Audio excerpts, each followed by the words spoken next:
নমস্কার, নবজীবন স্টাডি সেন্টারের তরফ থেকে নতুন বছরের শুভেচ্ছা জানাই সমস্ত স্টুডেন্টদেরকে।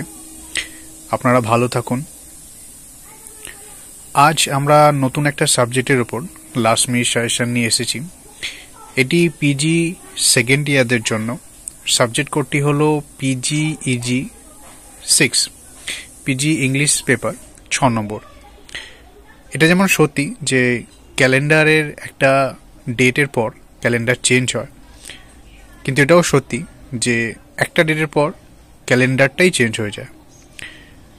আমার বলার বক্তব্য এটাই যে আমরা সারা বছর ধরে আপনাদের পাশে ছিলাম এই চ্যানেলের মাধ্যমে, এবং নতুন বছরেও আপনাদের পাশেই থাকব। সো কোনো ধরনের কোনো কোয়ারিজ বা কোনো কিছু জানার, কোনো কিছু সাপোর্টে যদি দরকার হয় অবশ্যই আমাদের কন্ট্যাক্ট করবেন, এবং আমাদের এই চ্যানেলটাকে ভালোবাসা দেবেন, এবং লাইক, সাবস্ক্রাইব অ্যান্ড শেয়ার করতে ভুলবেন না।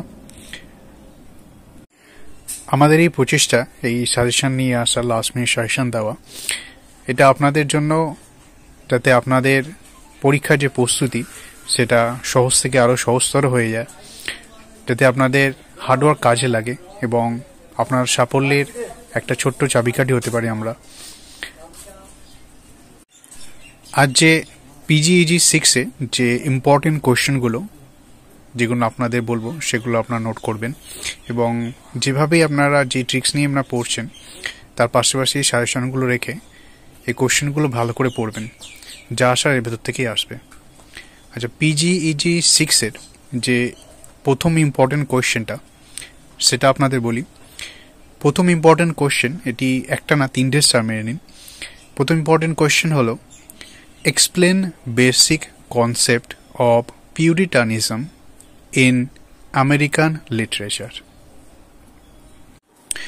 Puritans থেকেই Puritanism এসেছে, তো যখন এটা পড়বেন ডিটেলস আপনারা জানতে পারবেন। সো অবশ্যই কোয়েশ্চেনটি পড়বেন। আচ্ছা, next important question, discuss contribution of the historical writers of the Puritanism. Next important question, how Arthur Miller describes father-son relationship in his Death of a Salesman. American novel Arthur মিলারের লেখা death of a salesman. এই নোবেলটি খুবই famous Nobel এবং অনেকেই পড়েছেন। So সেখান থেকে এই ইম্পর্টেন্ট কোয়েশ্চেনটি। আচ্ছা, next important question, analyse the theme of the poem after Apple Peking. এটি রবার্ট ফ্রস্টের একটি পোয়েম অ্যাপেল পিকিং। এখানে স্পিকার যে সে একটি বাগানে আপেল পাড়ে এবং তার এটাই কাজ। সো আপেল পাড়তে পারতে সে একটা ডিপলি একটা ঘুমে চলে যায়। সো সেই সম্পর্কিত একটা পোয়েম উনি রেডি করেছেন, এবং সেই সম্পর্কিত থিমটা এখানে অ্যানালাইজ করতে হবে। যে পোয়েমের এন্ডে যেভাবে বলা হয় যে তিনি অ্যাকচুয়ালি জানতে চান যে তার যে এই ঘুমটা সেটা কি অ্যাকচুয়ালি কী ধরনের ঘুম, সে সম্পর্কিত এই পোয়েমটা। আচ্ছা, next important question, describe Moby Dick as a tragic Nobel.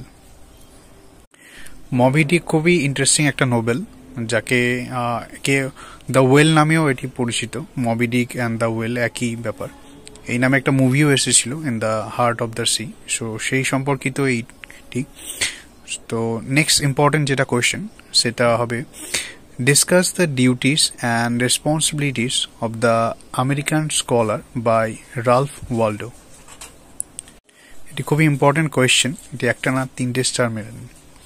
আচ্ছা, next important question, analyse the theme and the structure in death of a salesman. এটি আর্থার মিলারের লেখা। Next important question, who is the protagonist of the play mourning becomes Electra. এটি একটি play, জিন ও নীলের লেখা, morning becomes Electra. এটি খুবই ইম্পর্টেন্ট কোয়েশ্চেন, এখান থেকেই কোয়েশ্চেনটি দেওয়া। আচ্ছা, next important question, justify the title of the empire of ice cream. এটি ওয়ালেস স্টিভেন্সের লেখা একটি পোয়েম, এবং এই টাইটেলটা খুবই ইন্টারেস্টিং, যখন পড়বেন আপনারা বুঝতে পারবেন। সো সেই সম্পর্কিত একটি question, justify the title. the emperor of ice cream. আচ্ছা, next important question. Discuss the history of Puritanism. Next question. Discuss the influence of American Puritanism. এটি একটা না, তিনটে স্টার মেন পিউরিটানিজম থেকে। এটি খুবই গুরুত্বপূর্ণ question. So next important question. Write a note about contribution of the historical writers of the Puritanism. Next important question. Analyze the theme of Songs of Myself. এটি Walt হোয়াইটম্যানের লেখা সংস অফ মাইসেলফ। এটি খুবই লম্বা poem এবং সেই থেকেই কোয়েশ্চেনটি। আচ্ছা, next important question, এটি একটা না তিনটে স্টার মিনিং, খুবই ইম্পর্টেন্ট এটা। Write a summary a passage to India. A passage to India অনেকেই পড়েছেন এবং সে সম্পর্কিত ধারণা আপনাদের তো আসে, তার থেকে এটি কোয়েশ্চেনটি। Next important question, write a note about Ralph Walter Emerson as an essayist. Next important question. Justify the title of Good Country People by Flannery O'Connor. এটি একটি ছোট গল্প যেটি দুটি মহিলার কথোপকথন নিয়ে স্টার্ট হয়। আচ্ছা, next important question. Discuss the character of Mrs Hopewell from good country people.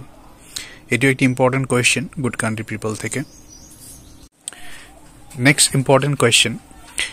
Discuss two major images and female bonding in Sula by Toni Morrison.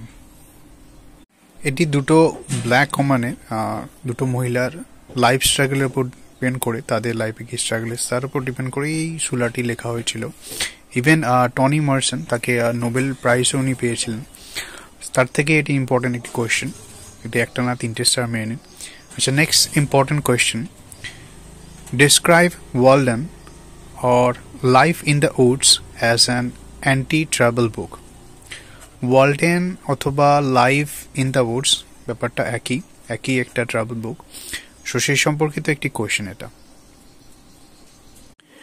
এটি আমেরিকান রাইটার হেনরি ডেভিড থরোর লেখা। এর 9টা মতন চ্যাপ্টার আছে, এটি অনেক বড় একটা নোবেল। সো তার থেকে ইম্পর্টেন্ট কোয়েশ্চেন এটা, ওয়ালডেন অথবা লাইফ ইন দ্য উডস। আচ্ছা, next important question. Analyse the character of Sophie from the cop and the anthem by Henry. এটি ও হেনরির লেখা। এর গুরুত্বপূর্ণ যে মেন ক্যারেক্টার সেটা হচ্ছে সোফি নামে একটা ছেলে। সো তারই ক্যারেক্টার অ্যানালাইজ, তার সম্পর্কে লিখতে হবে। সুতরাং এই ছিল আজকের PGEG 6-এর লাস্ট মিনিট সাজেশন, ইম্পর্টেন্ট কোয়েশ্চেনগুলো, যেগুলো অবশ্যই আপনারা পরীক্ষা প্রস্তুতির জন্য পড়বেন। এছাড়া আপনারা জানেন যে জানুয়ারিতে পিজিদের এক্সাম এবং ফেব্রুয়ারিতে আপনাদের ফাইনাল এক্সাম, জানুয়ারিতে অ্যাসাইনমেন্ট। সো যদি কোনো ধরনের আর্জেন্ট নোটস বা সাজেশন কোনো কিছুর প্রয়োজন পড়ে অবশ্যই কন্ট্যাক্ট করবেন। Till then, eat proper and study like a topper. Thank you.